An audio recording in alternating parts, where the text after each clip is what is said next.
the 50th class reunion of our Poly High class of 1937 in Riverside, California. 50th class reunion. When we were young, we always knew we would live forever, didn't we? So, how did we get here? How did we get to be this old? What exactly happened to get us from 1937 to 1987? That's a long time. First, think about this change. You remember how your parents had parents. They were your grandparents, right? Did you ever think in your turn that you would be grandparents? Tell me. When we were at Poly High from the fall of 1934 to June of 37, did any of you ever once think about someday you would become grandparents? Let's have a show of hands. How many of you back then thought even once about grandchildren? Now be honest. Think back.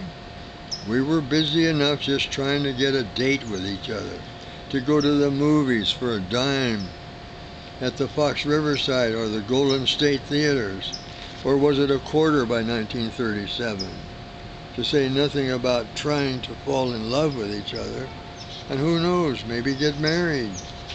But there we were, flung together for 3 years, the very special class of 1937, to learn together, to hate little Fred McEwen together, the vice principal, to take biology from Marie Cummings, Spanish from Mr. Lorbeer and little Louis List, math from Jenny White and Mr. Casey, chemistry from Mr. Engelman, and physics from tall, lean Mr. Ullman.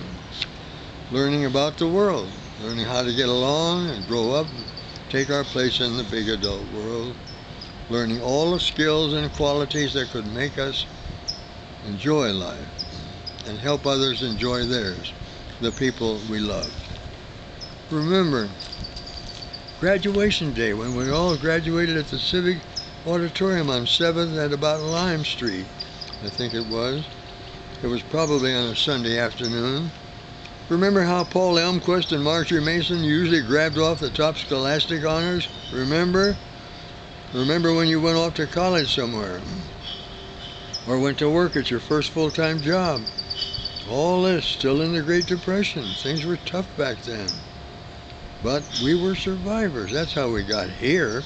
We're survivors. That's how we got from 1937 to 1987. Now, I want to ask you to do something. Look around. Take a moment and look around, to your right, to your left. Look at all these survivors. You probably can't even recognize half of them. Just like some still can't figure out who you are. Thank God for the name tags, or we'd really be lost. A bunch of vaguely, I mean vaguely familiar strangers, but above all, we're here. Some of us are gone now. There's a quiet feeling of unreality at the very thought that some of the people we knew, schoolmates when we were all bright-eyed, bushy-tailed, insecure, ornery, funny, are not living any longer. Don't you have a strange feeling about that? They were so real back then. Think how your infirmities have slowly crept up on you. A lump here or there on you or your spouse that was usually benign, but sometimes wasn't. We really didn't know we had so many body parts until they started to malfunction. An ailment here, an ailment there. Okay, but when you find yourself with 3 or 4 all at once, you know something's different. Other things are different too. Can you remember those days before smog? On wintry days, old Baldy stood up there, white and shiny, against the sky. Sure, we had smudge pots, but there was no smog. I mean, no smog.